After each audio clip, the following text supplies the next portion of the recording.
Boa noite, meus irmãos. Boa noite, meus irmãos. Boa noite, minhas irmãs. Que a bênção do Senhor repouse sobre a vida de cada um de nós, em nome de Jesus. Quero convidar você a abrir a sua Bíblia comigo, por gentileza, segundo livro dos Reis, capítulo 6. Segundo livro dos Reis, capítulo 6. Hoje a gente começa uma nova série à noite.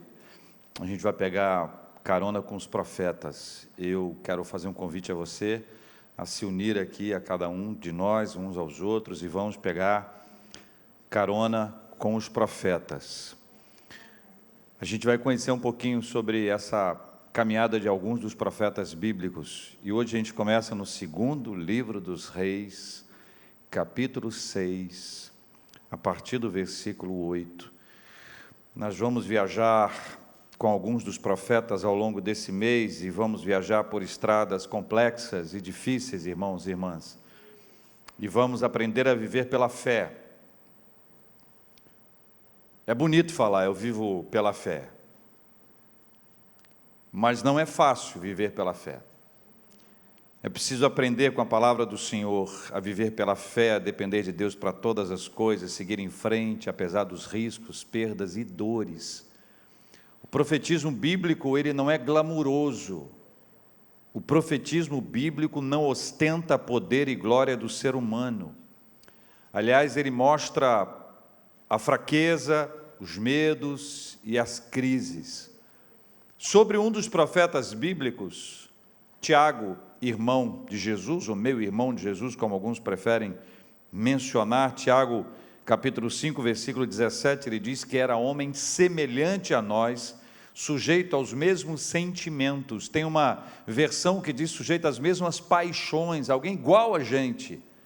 O profetismo bíblico não é glamuroso, não ostenta a glória e poder do ser humano. O profetismo bíblico é algo extraordinário, pessoas comuns a quem Deus escolhe para abençoar de maneira especial. Para aprendermos as mensagens proféticas da parte de Deus e aplicá-las à nossa vida, nós precisamos pegar carona com os profetas. E a nossa primeira viagem é nesse texto que nós vamos ler aqui, os versículos 8 a 10. E é muito interessante que, ao fazermos a leitura do texto, eu vou pedir a você que responda para mim algumas perguntas. Estão todas dentro do texto, tá bom? Vamos ler juntos, queridos? O rei da Síria fez guerra a Israel, e em conselho com seus oficiais, o que ele disse?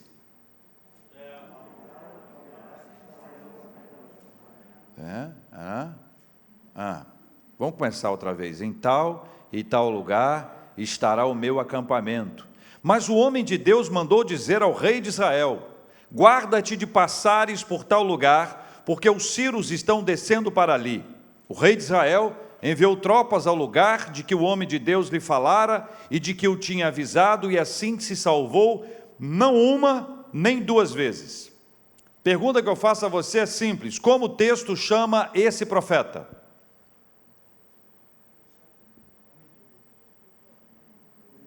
Pode responder.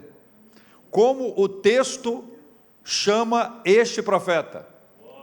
O homem de Deus. O homem de Deus. Há alguma declaração espiritualmente mais importante que essa? De ser reconhecido, identificado, percebido como homem de Deus? Como alguém a quem Deus resolveu usar? Das nominações bíblicas, essa é uma das mais profundas, poderosas e sublimes. E faça você uma afirmação: o homem de Deus, a Deus pertence. O homem de Deus, a Deus pertence. O homem de Deus é de Deus. O homem de Deus não é de si mesmo. O homem de Deus não é da comunidade. O homem de Deus não é dos outros. O homem de Deus é de Deus. O homem de Deus a Deus pertence. Foi por ele alcançado, chamado, transformado, preparado e comissionado. O homem de Deus não se pertence, afinal, a Deus se entregou plena e definitivamente. Qual o nome desse homem de Deus? Eliseu. O homem de Deus chama-se Eliseu, que significa Deus é salvação. Então imagine uma conversa entre você e ele. E você pergunta para ele, qual o seu nome? Ele diz, Deus é salvação. Você diz assim, amém. Mas qual o seu nome? Deus é salvação, aleluia, glória a Deus. Mas e o seu nome? Deus é salvação, seja louvado o Senhor. Qual é o seu nome? Deus é salvação, o nome do profeta aparece numa perspectiva reformada como alguém absolutamente predestinado para essa missão. Deus estabeleceu com ele, para ele, uma missão extraordinária. Eliseu foi chamado por Deus por meio de Elias, o profeta mencionado por Tiago. Tiago, que eu citei agora há pouco, e diz que este homem é um homem semelhante a nós, está se referindo a Elias. Elias, então, é aquele que precede todo o trabalho que Eliseu vai experimentar. Eliseu sucedeu Elias, e esta missão não era das mais fáceis. Todavia, Elias cumpriu de forma eficiente o seu ministério, assim como Eliseu abraçou esse ministério e o cumpriu de forma cabal. Algumas histórias de Elias são muito conhecidas, mas eu creio que de todas elas, talvez a mais famosa seja a do embate entre ele e os profetas de Baal. Lembra daquela história? Foi num monte. Quem lembra o nome daquele monte? O Monte Carmelo. Carmelo. Que? Caramelo? Não, Carmelo. Monte Carmelo. Lá no Monte Carmelo houve esse embate extraordinário entre Elias e os profetas de Baal. E essa história gerou uma perseguição incrível, porque a partir dessa história, de forma especial, Jezabel e Acabe, rainha e rei, passaram a perseguir Elias de uma forma absurda. Elias entrou numa caverna e quis morrer. Elias quis ser esquecido. Elias quis que ninguém se lembrasse mais dele. Elias entrou numa fase da sua vida, que é uma daquelas fases difíceis, que ele não queria ver ninguém, aliás, ele não queria nem ver a si mesmo. Mas Deus não desistiu dele, como Deus não desiste da gente quando a gente quer desistir de tudo. Ainda que a gente queira desistir de tudo, Deus nunca desiste da gente. O começo da jornada de Eliseu está absolutamente conectado a essa relação dele com Elias. E veja o que diz o capítulo 19 do primeiro livro dos Reis, só para você acompanhar comigo.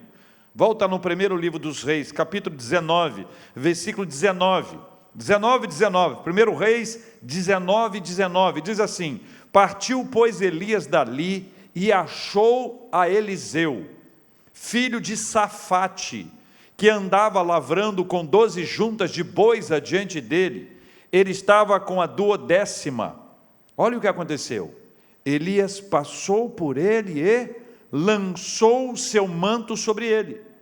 Esta era uma atitude simbólica que representava o chamado de Deus para a vida de alguém, que representava para Elias, que Eliseu seria o seu sucessor. E para Eliseu, é aquela responsabilidade, aquele impacto de ter que assumir o lugar de um homem tão extraordinário, tão conhecido, tão intrépido, tão ousado, tão corajoso como a figura do profeta Elias.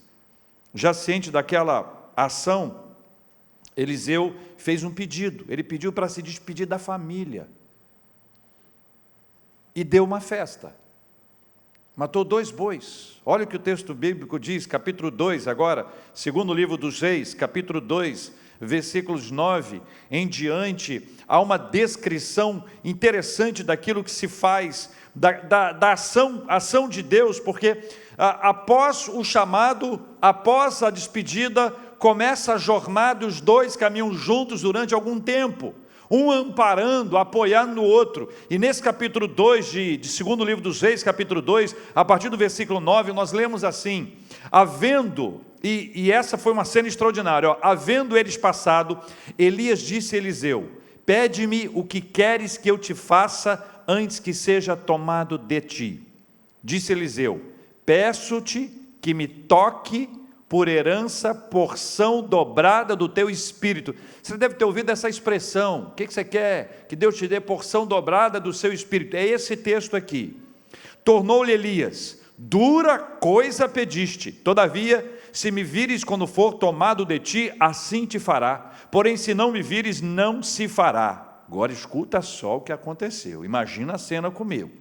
Indo eles, andando e falando. Sobre o que eles falavam?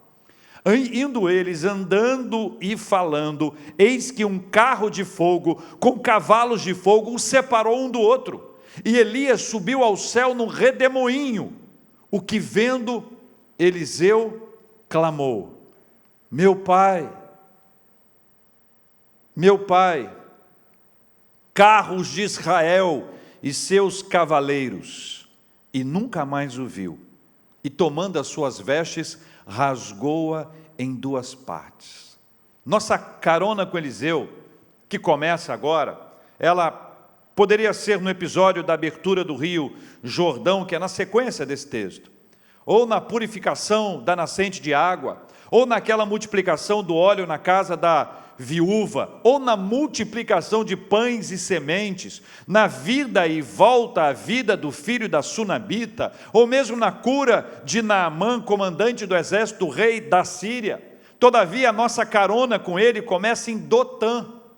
Dotã está a 96 quilômetros ao norte de Jerusalém aproximadamente. E aqui nós descobrimos que o rei da Síria fez guerra a Israel.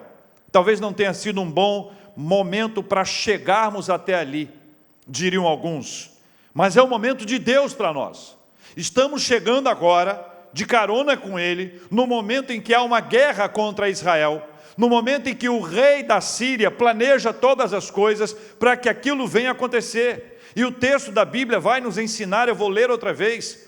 O rei da Síria fez guerra a Israel, e em conselho com seus oficiais, ou seja, na liderança dele, lá na cúpula militar da Síria, ele disse: em tal lugar estará o meu acampamento. Versículo 9, mas o homem de Deus mandou dizer ao rei de Israel: guarda-te de pisares em tal lugar, guarda-te de pisares por tal lugar, porque os sírios estão descendo para ali. O rei de Israel enviou tropas ao lugar de que o homem de Deus lhe falara e de que o tinha avisado, e assim se salvou não uma nem duas vezes. O texto conta que na reunião do conselho de oficiais da Síria, nasceu uma estratégia a ninguém revelada. A ninguém foi revelada a estratégia. Estratégia militar é uma estratégia silenciosa, é uma estratégia sobre a qual ninguém fala com ninguém, a não ser absolutamente com aqueles que estão envolvidos. O que eles sabiam era o que eles tinham planejado. O que eles não sabiam é que Deus sabe de todas as coisas. O que eles não sabiam é que Deus tem poder para saber todas as coisas e que de Deus nada pode ser escondido. O que eles não sabiam é que Deus revelou aquele plano sórdido ao seu profeta, o homem de Deus Eliseu. Eliseu que mandou dizer ao rei de Israel para não passar por ali. A Bíblia conta que o rei recebeu a palavra, o rei obedeceu aquela palavra e o rei foi preservado não uma nem duas vezes. Nesse ponto eu queria propor a vocês que nós parássemos um pouquinho e como se tivéssemos assim um diário de bordo, nós fizéssemos duas anotações. Eu quero convidar você a ver na tela essas duas anotações.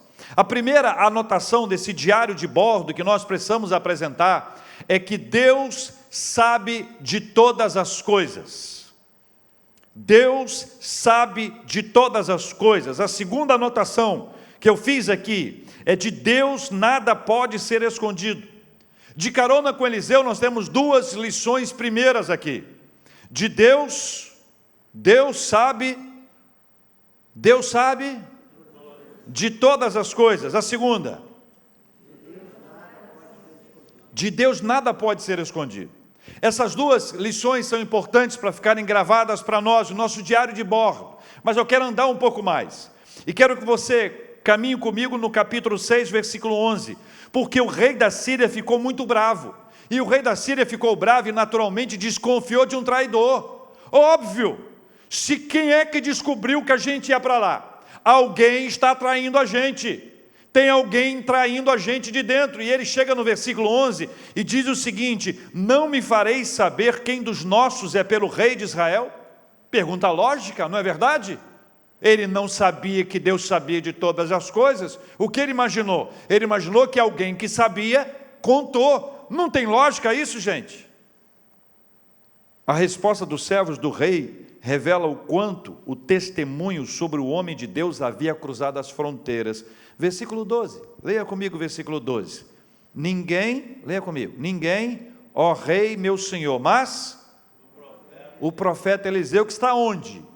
Lá em Israel, faz saber ao rei de Israel as palavras que fala nas tuas câmaras de dormir.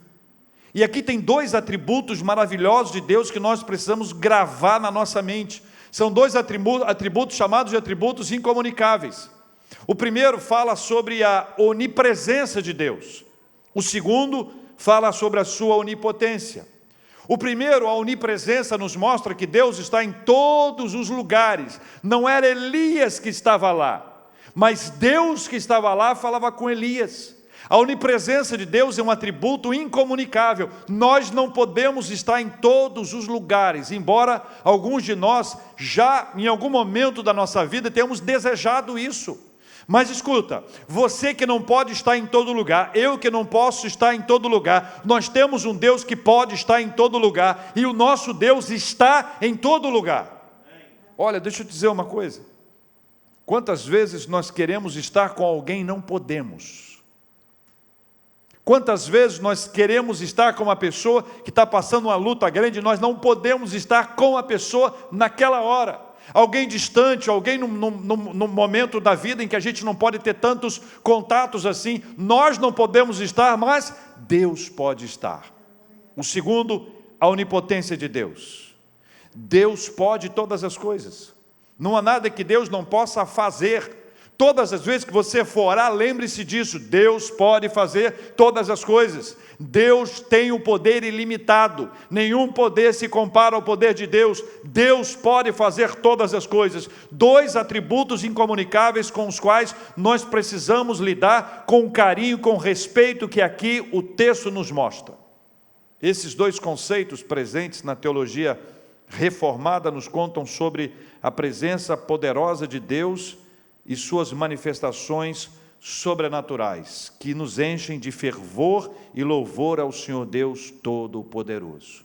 Agora leia comigo o versículo 13 e 14, porque na sequência do texto, diz assim, ele disse, o rei disse, ide e vede onde ele está, para que eu mande prendê-lo. Foi-lhe dito, eis que está em Dotã.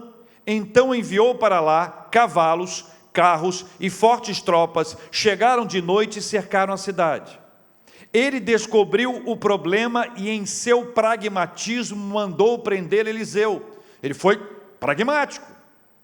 Quem é que está contando os nossos planos?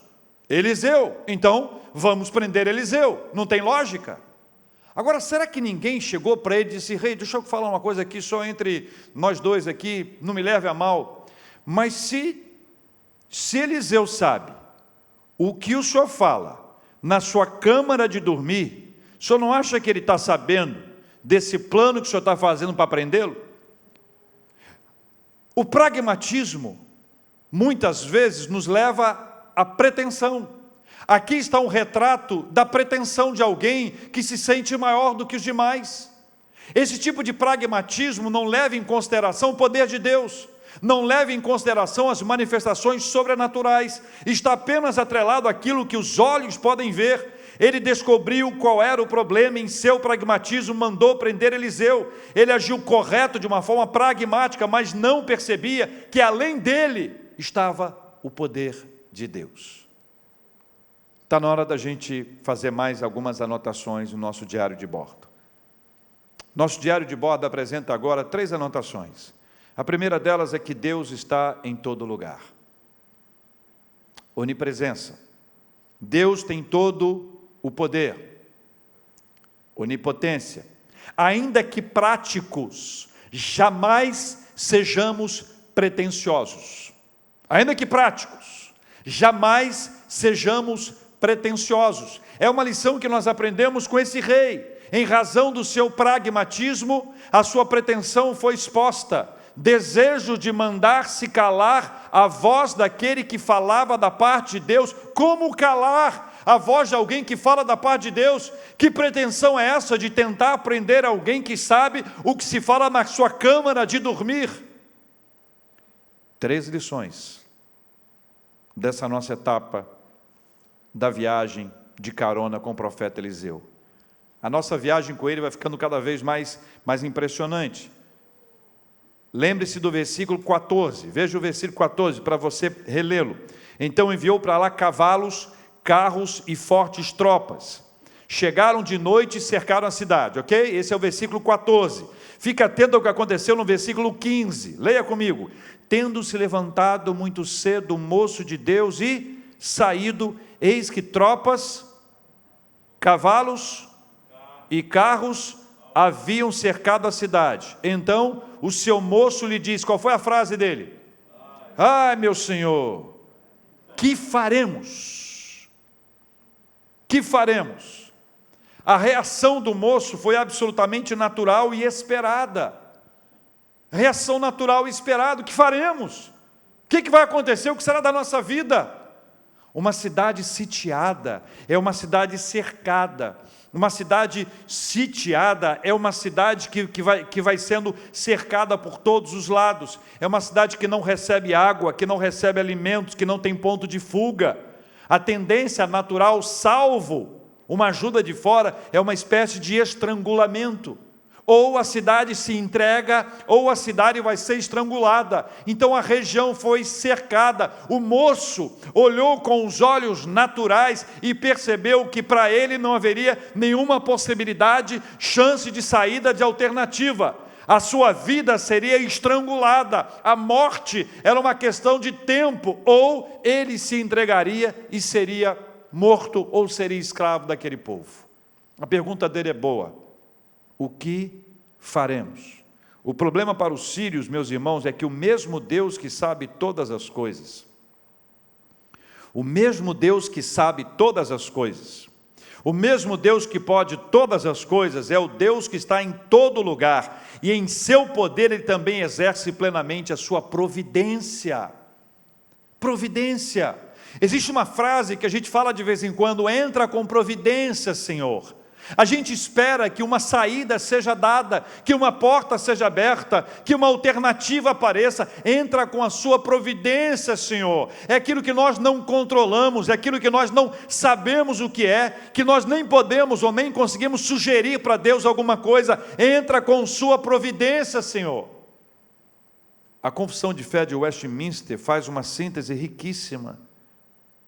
Diz assim: Deus, o grande Criador de todas as coisas, escuta só, Ele sustenta, Ele dirige, Ele dispõe e governa todas as criaturas, ações e coisas, do maior ao menor, através de sua providência sábia e santa, de acordo com a sua infalível presciência e conselhos livres e imutáveis de sua própria vontade, para o louvor da glória de sua sabedoria, poder, justiça, bondade e misericórdia.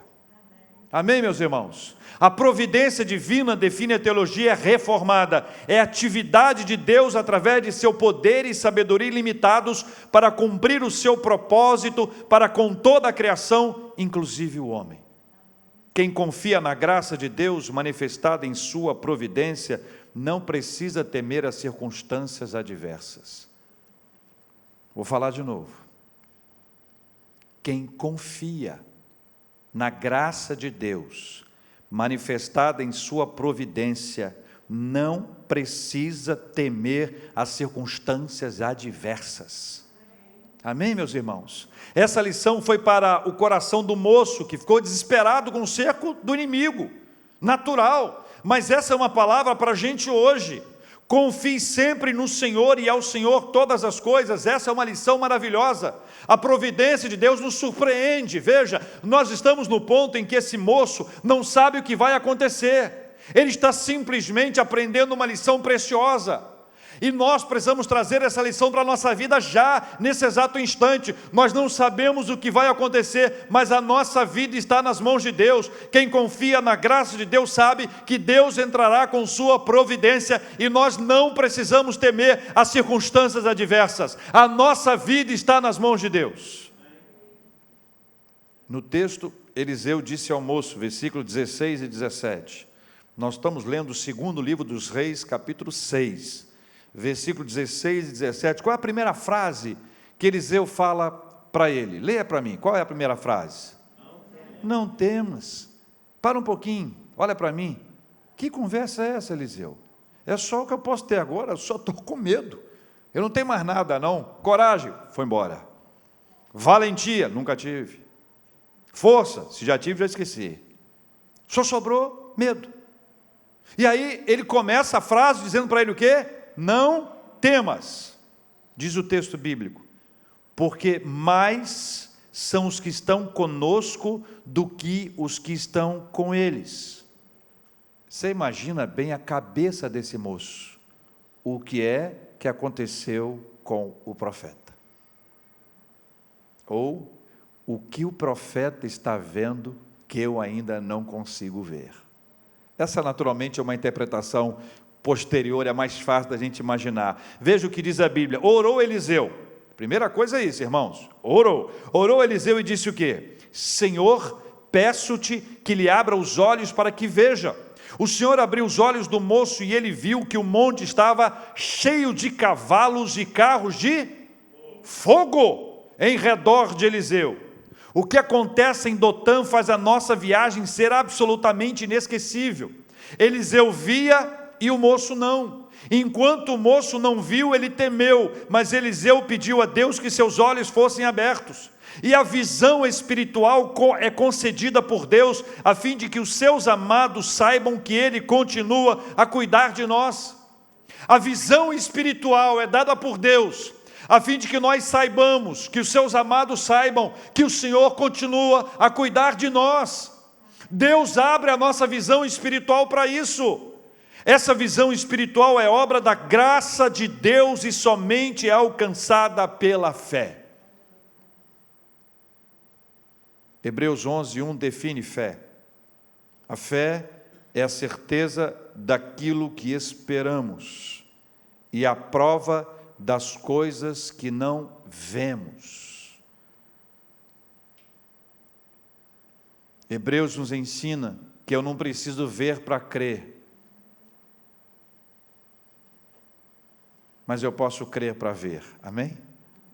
Eu não preciso ver para crer, mas no momento que Deus abriu os olhos dele, que Deus deu a ele visão espiritual, ele passou a enxergar que maior eram aqueles que estavam com eles. Ele estava mais protegido que aquele tempo do medo, aquele tempo que ele temeu e disse: ai meu Senhor, que faremos? Foi tempo perdido. Ele poderia estar celebrando a vitória antecipadamente, celebrando a graça de Deus, a bênção do Senhor sobre a vida dele, mas aquele tempo do medo foi o tempo em que ele ainda não percebia todo o movimento espiritual. Nós precisamos aprender a viver numa dimensão de espiritualidade que nos mostra com absoluta consistência bíblica que Deus nunca nos deixa.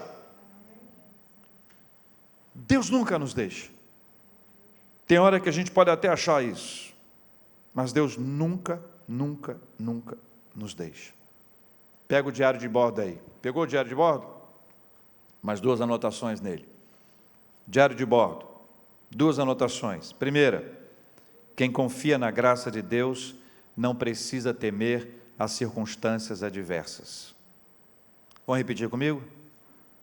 Quem confia na graça de Deus não precisa temer as circunstâncias adversas. Ficou boa a letra? Eu caprichei. Por que estão rindo? Acredito ou não? Não parece que eu tenho uma letra assim, né? De fato, lógico que eu não tenho uma letra assim. A segunda lição: a visão espiritual nos mostra que Deus continua a cuidar de nós. Fale comigo. A visão espiritual mostra...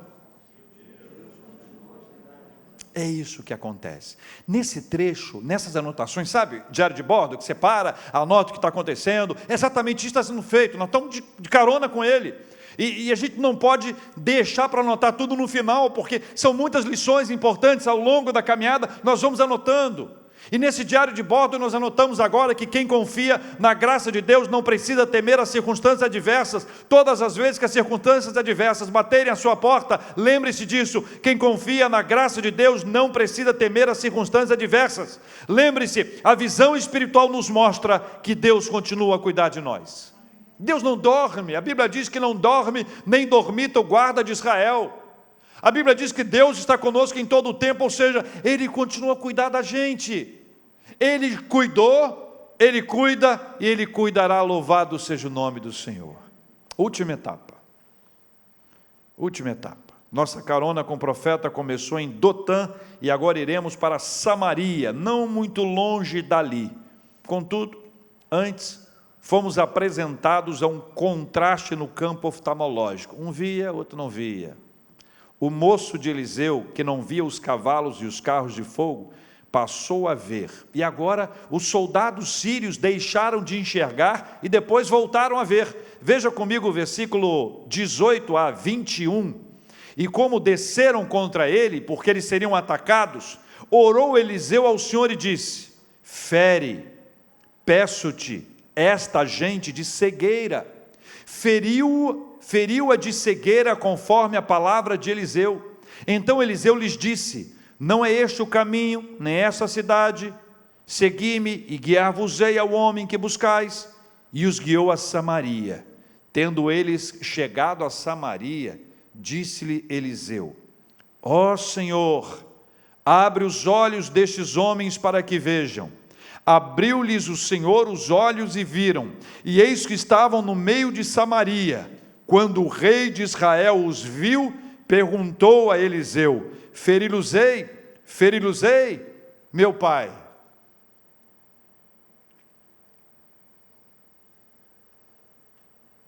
O moço não via, passou a ver. Os soldados que viam, deixaram de ver, mas depois passaram a ver outra vez. Nem de longe eu posso imaginar a sensação desses soldados, que estavam prontos para guerrear, para tomar de assalto o profeta Eliseu, levá-lo vivo ou morto, e de repente eles param de ver, e quando são guiados por uma voz, chegam a um lugar, não sabem onde eles estão. Quando abrem os olhos, eles estão cercados pelos que eles consideravam inimigos. Veja, aqueles que sitiaram a cidade estavam agora cercados pelos inimigos, a ponto do rei perguntar se era para matá-los, ou seja, eles estavam na área de fogo, na área de alcance, não fogo, mas na área de alcance. Os soldados sírios foram apresentados ao Senhor dos Exércitos, a quem serviu o homem de Deus, a quem eles foram aprisionar. Eles conheciam a guerra, conheciam a força das batalhas, eles conheciam o poder bélico, a estratégia militar, mas eles não conheciam o Senhor dos Exércitos, e eles foram apresentados agora ao Senhor dos Exércitos. Os soldados sírios conheceram o Senhor dos Exércitos e o poder do nosso Deus. E aqui nós encontramos, irmãos, sinais do Evangelho. A viagem entre Dotã e Samaria lembrou um pouco da viagem de Paulo da estrada de Damasco até a casa de Judas, ali na rua que se chama Direita, no relato de Atos 9:11. A Saulo, um inimigo do povo de Deus, foi oferecida misericórdia. Anos depois, já bem tratado pelo Evangelho, centrado em Cristo, ele escreveu: se o teu inimigo tiver fome, o que você faz? Dá-lhe de comer. Se o teu inimigo tiver sede, o que você faz? Dá-lhe de beber, porque fazendo isso amontoarás brasas vivas sobre a sua cabeça. Atos de misericórdia sempre acompanharão homens e mulheres de Deus. Atos de misericórdia sempre acompanharão homens e mulheres de Deus. Na sua bem-aventurança, no Sermão do Monte, Mateus capítulo 5, versículo 7, Jesus diz: bem-aventurados misericordiosos, porque alcançarão misericórdia. Em Samaria, Eliseu respondeu à pergunta do rei. Lembra a pergunta do rei? É para matar? Mata agora? Qual foi a resposta dele? Versículos 22 e 23. Não os ferirás. Fere aqueles que fizeres prisioneiros com a tua espada e o teu arco, porém a estes manda pôr-lhes diante pão e água, para que comam e bebam e tornem a seu senhor. Ofereceu-lhes o rei grande banquete, e comeram e beberam, despediu-os e foram para o seu senhor, e da parte da Síria não houve mais investidas na terra de Israel. E a gente chega ao final da nossa carona com o profeta Eliseu. A história que nós contamos, ela começa num instante em que o rei da Síria quer acabar com o profeta de Deus, porque descobriu que o profeta de Deus é aquele que consegue ouvir aquilo que se passa na sua câmara de dormir. E ali nós aprendemos que Deus sabe todas as coisas e que Deus está em todo lugar. De Deus nós não podemos esconder absolutamente nada. Deus deu a possibilidade dessa caminhada que aparentemente seria fácil para o exército da Síria, afinal, pegariam apenas um homem, talvez o seu moço e nada mais do que isso. O moço que não via o que o profeta via, disse como nós podemos dizer o tempo inteiro, quando nós nos esquecemos da providência divina: o que será que vai acontecer? Ah, meu Deus, e agora? O que vai acontecer da minha vida? Quem conhece a graça de Deus e a sua ação de providência, não precisa temer as situações de adversidade. Ali, o profeta pede a Deus em oração que os olhos do moço sejam abertos, e ele passa a enxergar não apenas o profeta Eliseu que ali estava, não apenas os soldados e o exército que ali estava, mas entre eles havia os soldados de Deus, Deus, o Senhor dos exércitos, o poderoso Senhor, que continua a cuidar de nós. Os olhos espirituais foram abertos, e essa é uma lição que nós devemos guardar para sempre ali anotado no nosso diário de bordo. Tem horas que eu só vejo a adversidade. Existem momentos da minha vida em que eu só vejo os problemas. Existem circunstâncias em que eu não vejo saída. É hora de clamar ao Senhor e pedir: Senhor, abra os meus olhos para que eu possa ver, porque eu sei que o meu Redentor vive, eu sei que Deus entra com a sua providência, eu sei que Deus nunca nos deixa, que Deus nunca nos abandona, eu sei que Deus continua a cuidar de nós. A cena é linda, os olhos são abertos, ele percebe, o profeta Eliseu declara, quando esses homens vêm atacá-lo, ele ora e pede a Deus que os olhos deles sejam fechados, e quando eles não veem nada, eles são guiados. Curiosamente, aqueles que sitiaram a cidade foram levados para dentro da cidade, no lugar em que eles agora seriam facilmente atingidos, mortos, derrotados. Mas atos de misericórdia sempre cercam e sempre abençoam os homens e mulheres de Deus. São as duas últimas lições. Primeira, o Senhor dos exércitos peleja por nós.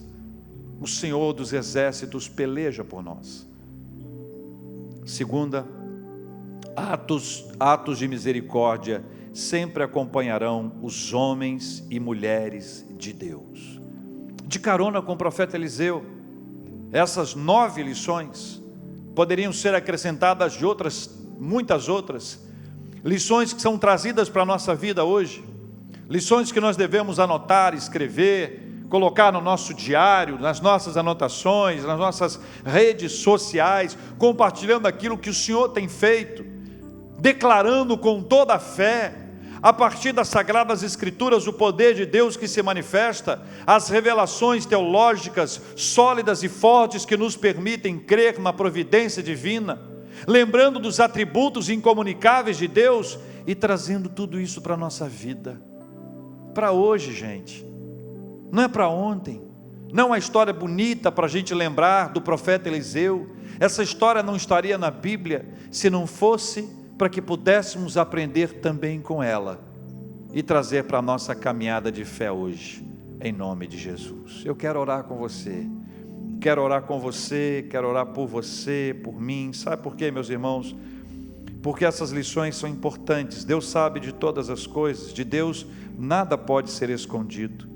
Deus está em todo lugar, Deus tem todo o poder, ainda que práticos, jamais sejamos pretensiosos.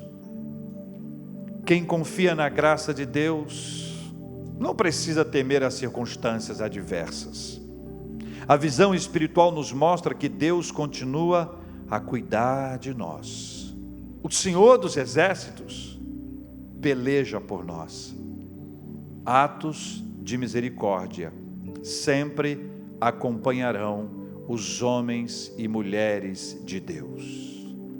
Amém? Vamos pedir que isso aconteça com a gente hoje? Vamos pedir ao Senhor que nos abençoe, que Ele nos encha com a sua doce e poderosa presença. Se você puder ficar de pé, convido você a ficar de pé e fechar os seus olhos em nome de Jesus. Deus amado, hoje nós podemos pegar essa carona, caminhando um pouquinho com o profeta Eliseu, acompanhando essa cena, essa história, esse episódio extraordinário. Lembramos de outros tantos, mas ficamos nesse, pensando naquilo que poderíamos anotar, guardar de lição imediata para a nossa vida, aqui no nosso diário de bordo. E tudo aquilo que nós podemos anotar hoje, Senhor, nós pedimos que o Senhor escreva no nosso coração, que esteja aqui, nas nossas anotações materiais, físicas, mas registradas no nosso coração, na nossa vida espiritual, porque nós precisamos trazer essa palavra para o coração da gente hoje, diante de tantos desafios espirituais que nós enfrentamos, diante de tantas adversidades que nós passamos. Deus querido, nós sabemos que do Senhor nada pode ser escondido, que o Senhor está em todo lugar. Nós confiamos ao Senhor a nossa vida, Pai. Nós sabemos que naquelas horas de adversidade, em que nós nos percebemos pequenos diante dos inimigos, diante da tempestade, diante dos problemas, o Senhor é maior, e nós confiamos no Senhor e ao Senhor a nossa vida, crendo que o Senhor vai entrar com providência, uma saída, uma alternativa será aberta. Sabemos, ó Deus, que o Senhor é capaz de abrir os nossos olhos espirituais para fazer a gente descansar, embora os inimigos continuem a nos cercar. Nós descansamos porque sabemos que o Senhor está conosco. Louvado seja o nome do Senhor. Nós caminhamos sabendo que o Senhor vai nos dirigir, assim como os soldados do rei da Síria conheceram o Senhor dos exércitos. Nós queremos ser conduzidos pelo Senhor dos exércitos, o Todo-Poderoso Deus, seguindo em obediência a sua palavra e a sua direção. Pai, obrigado pela tua palavra. Escreva a tua palavra no nosso coração nessa hora. Queremos trazê-la como aplicação imediata para a nossa vida nesta hora, em nome de Jesus. Queremos orar pelos nossos amados, ó Deus, que têm passado por lutas e aflições. Nós oramos, ó Deus, por Jadson, oramos por Luciana, oramos por Lúcia, oramos por Soninha, oramos por Arisley, oramos por Vicente, oramos por Jennifer, oramos por Ruth, oramos por Fernando, oramos por Alaide, e hoje de forma especial nós queremos agradecer ao Senhor pela vida do nosso querido José Santos, que foi chamado à presença do Senhor. Por ele nós oramos tantas vezes, Pai, e nós pedimos que o Senhor tenha misericórdia, que o Senhor abençoe com a bênção do consolo poderoso do Teu Espírito Santo toda a família. Deus querido, nós oramos pela Denise, esposa amada. Oramos, ó Deus, por sua mãezinha, já de idade, já com tantas lutas e dificuldades, mas o Senhor tem preservado a sua vida, e perder um filho nessa idade é tão difícil. Oramos por Dona Angelina, oramos também por suas filhas Dani e Letícia, oramos por consolo do Espírito Santo do Senhor sobre esta família e sobre tantas e tantas famílias que têm clamado ao Senhor por consolo em nome de Jesus. Oramos, ó Deus, pelos enfermos, clamando pela cura, pelos enlutados, buscando consolo. Oramos agradecendo ao Senhor pela bênção da nossa vida.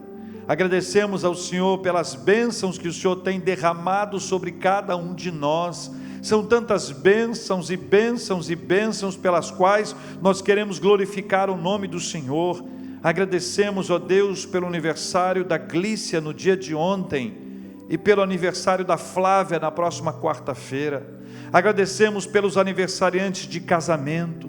Agradecemos por aqueles que têm celebrado a vida e glorificado ao Senhor. Agradecemos ao Senhor pelas visitações do Teu Espírito Santo sobre a vida do Teu povo na nossa igreja e sobre tantas e tantas igrejas. Oramos crendo, ó Deus, na bênção poderosa do Senhor sobre a nossa vida financeira, sobre o nosso trabalho, sobre os nossos empreendimentos. Oramos, ó Deus, clamando ao Senhor pelo fim dessa pandemia. Oramos, ó Deus, com o nosso coração cheio de gratidão, orações, súplicas com ações de graças, e com ações de graças, cientes de que o Senhor pode fazer todas as coisas.